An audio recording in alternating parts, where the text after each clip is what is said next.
सुप्रभात प्रिय विद्यार्थी, नमस्कार। Poddar group of education Lili Lakshmangarh के नए क्लास में आपका पुनः स्वागत करता हूँ, अभिनंदन करता हूँ। प्रिय विद्यार्थियों, आज हम जिस विषय पर बात करेंगे वो है बीए बीएड के प्रथम वर्ष के छात्र छात्राओं के लिए विषय हिंदी साहित्य के पाठ्यक्रम में जो पाठ्य पुस्तक है, प्रथम पाठ्य पुस्तक हिंदी साहित्य की, उसके द्वितीय अध्याय में कबीर के पदों से कबीर के पद हम पढ़ रहे हैं। गत वीडियो में कबीर का पद हमने पढ़ा था, आज दूसरा पद हम लेकर आए हैं, इसको पढ़ेंगे। इसका भावार्थ, इसका प्रतिकार हम यहाँ पढ़ेंगे। प्रिय विद्यार्थियों, को पढ़ना बहुत जरूरी है क्योंकि इनसे संबंधित से प्रसंग व्याख्याएं और प्रश्न आते हैं, तो हमें इनको देखना है।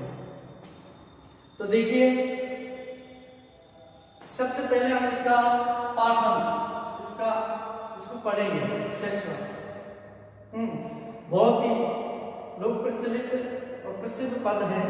इसमें इस पद में आत्मा और परमात्मा यानी जीवात्मा परमात्मा के बारे में बताया है। जीवात्मा परमात्मा कोई अभिन्न तत्व नहीं है, एक ही तत्व है, एक दूसरे में समाहित है। इस बात को यहाँ कमल की जो डंडी है, कमल के पुष्प और सरोवर के जल से इसको सम्मानित किया है ना। तो इसको एक बार पढ़ते हैं। काहे नलिनी तो कुंभलानी, काहे नलिनी तो कुंभलानी, तेरे ही नाम सरोवर पानी। काहे नलिनी तू कुंभलानी, तेरे ही नाम सरोवर पानी। जल में उत्पत्ति जल में वास, जल में नलिनी तोर निवास। जल में उत्पत्ति जल में वास, जल में नलिनी तोर निवास। ना तल तपती ना ऊपर आगी, तोर हेत कहूँ कास लागी। ना तल तपती न ऊपर आगी, तोर हेत कहूँ कास लागी। कहे कबीर जे उदित समान, ते नहीं मुए हमरे जान। तो इसको हमने इस तरह पढ़ा शेषवत। और शेषवत पढ़ने के बाद हम इसका सबसे पहले ये देखेंगे नलिनी। जो नलिनी शब्द है इसको कमलिनी कहते हैं। कमलिनी, कमलिनी, और इसका मतलब होता है जीवात्मा। जीवात्मा, ठीक है ना। तेरे नाम, तेरा नाम डंठल तना है ना, जिसको डांड बोलते हैं। सरोवर, तालाब, ठीक है। और जल में उत्पत्ति, उत्पत्ति का मतलब है उत्पत्ति, जल में वास, वास माने निवास। जल में नलिनी तोर निवास, ठीक है। नातली तला, इसको कहते हैं तला। तपती ने ऊपर आगे, तोर हेतु तुम्हारे प्रेम। कासनी, किससे,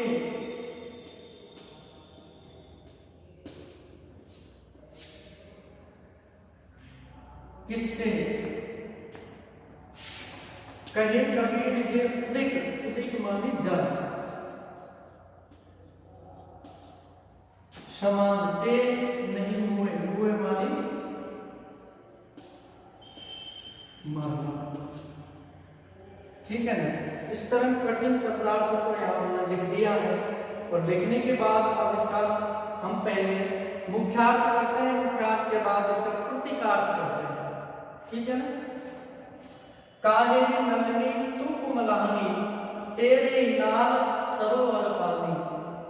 हे नलिनी, हे कमलिनी, तू क्यों कुमला रही है।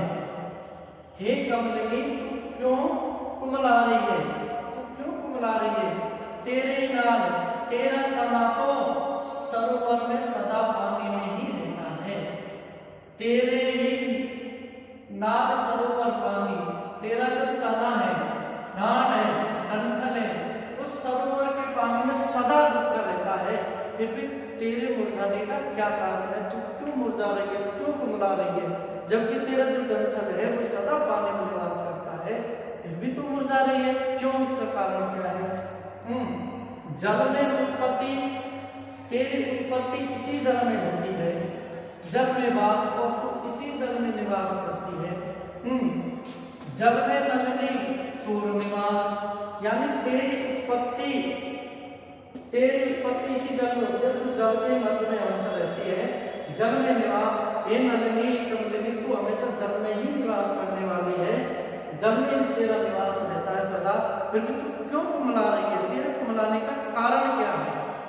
उसके बाद ना तली तला तप्ती, ना तो तेरे तले में तपन है, अग्नि है, न ऊपर आगे, न ऊपर ही तू सूर्य की अग्नि से जल रही है, फिर भी तोड़ हेतु तुझे किससे प्रेम हो गया है, तुझे किससे प्रेम हो गया है, जिस प्रेम से बंधकर, सांसारिक प्रेम से बंधकर तू मुरझा रही है, ना तो तेरे तल में तपन है, ना ऊपर ही आग तुझे जला रही है, फिर ये सांसारिक किससे सांसारिक प्रेम में बंध गई जो तू इतना मुरझा रही है, कुमला गई है।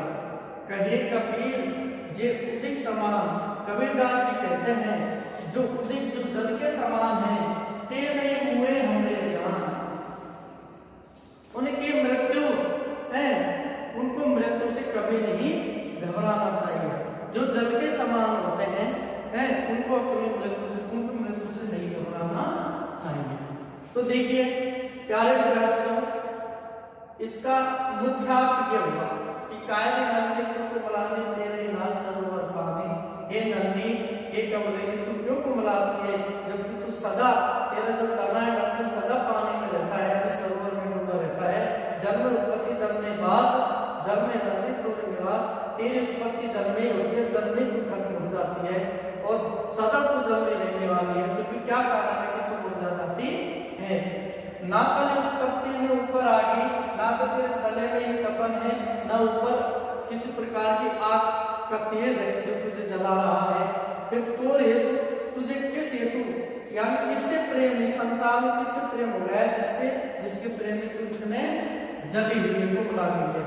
कहे कबीर जो उदिक समान, कबीरदास जी कहते हैं जो पानी के समान, जल के समान होते हैं, वो कभी मृत्यु से नहीं डरते, यानी उनको मृत्यु से नहीं डरना चाहिए। ये तो हो गया इनका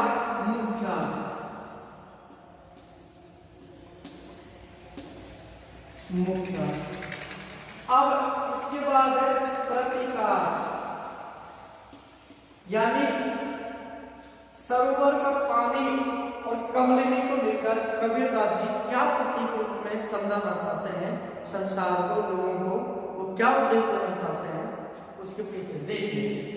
कायर नलिनी तू कुमलानी, नलिनी का मतलब होता है जीवात्मा, और सरोवर का मतलब होता है, जल का मतलब होता है ये परमात्मा, यानी इसमें हम परमात्मा को देखते हैं, परमात्मा जो तालाब का जल है वो परमात्मा के रूप में।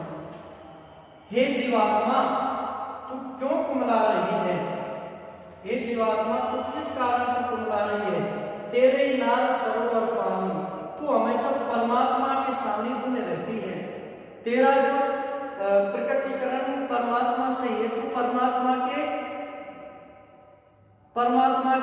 मध्य में रहती है, परमात्मा से तेरा जन्म है, फिर तू क्यों कुमलाती है। जल में उत्पत्ति जल में वास है, क्योंकि तेरी उत्पत्ति जल, जल या क्या है, परमात्मा, जहां परमात्मा,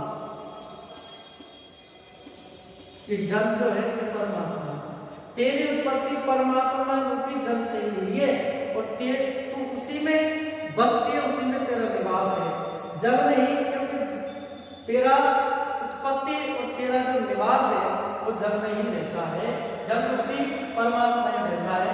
हे आत्मा, अपने रूपी आत्मा, तो जल रूपी परमात्मा से तेरा प्रकटीकरण है, तू उसी में रहती है, तेरी उत्पत्ति इसी से हुई है।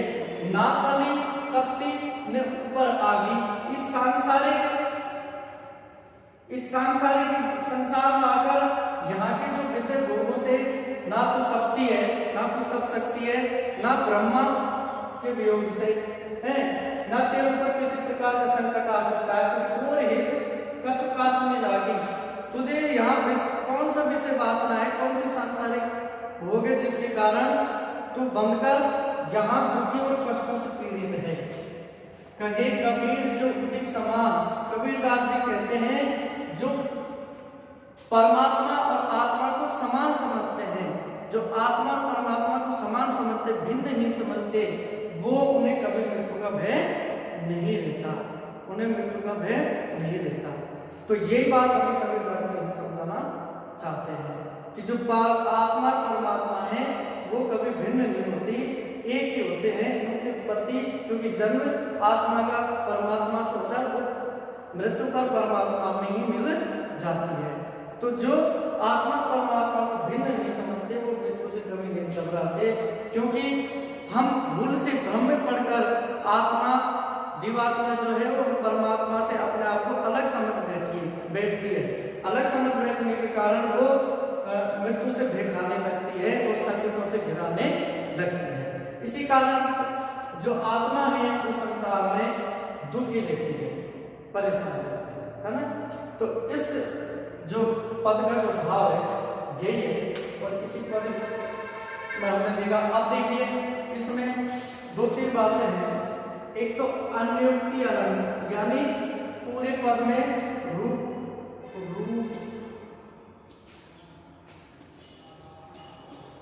रूप का अतिशयोक्ति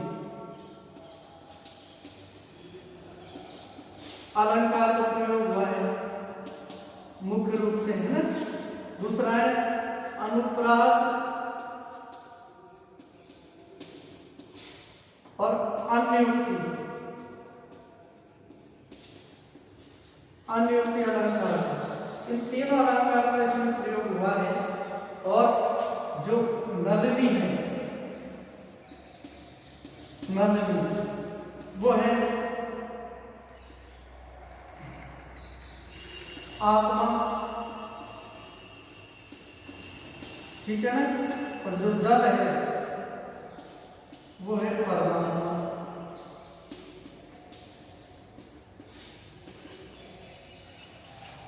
ठीक है, इन अलंकारों का प्रयोग हुआ है। नलिनी को आत्मा के रूप में व्यक्त किया है यहाँ, और जल को परमात्मा के रूप में व्यक्त किया है। तो इन प्रतीकों के माध्यम से हम इसका अर्थ आसानी से समझ जाएंगे। प्यारे विद्यार्थियों,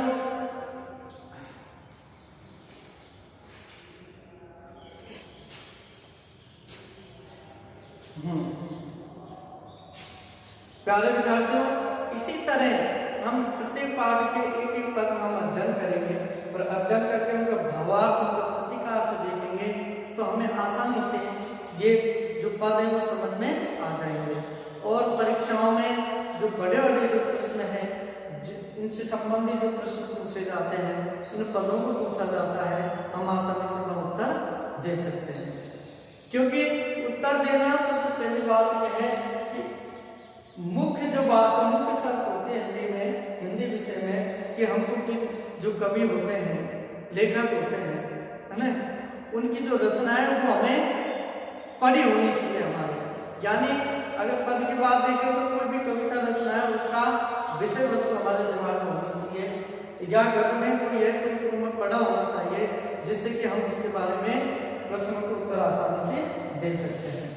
तो प्यारे विद्यार्थियों, मैं समझता हूँ कि ये जो पद है इसको हमने पढ़ा, इसके जो कठिन शब्दार्थ वो लिखे हुए हैं, इसके भावार्थ को हमने समझा, और मैं समझता हूँ ये तुम्हारे समझ में भी आ गए होंगे। तो इसी तरह निरंतर प्रतिदिन ये पाठ चलते रहेंगे, ठीक है ना। आप इसे एक बार देख लें। कायर नलिनी तो कुमलानी तेरे नाल सरोवर पानी, जल में उत्पत्ति जल में वास, जल में नलिनी तोर निवास, ना तब तपती न ऊपर आगी, तोर हेत कहूँ कासने लागी, और कहे कबीर जे उदिक समान ते नहीं हुए हमरे जान। ठीक है, तो हम मानते हैं कि तुम्हारी ये पद समझ में आ गए। अगले पद के लिए फिर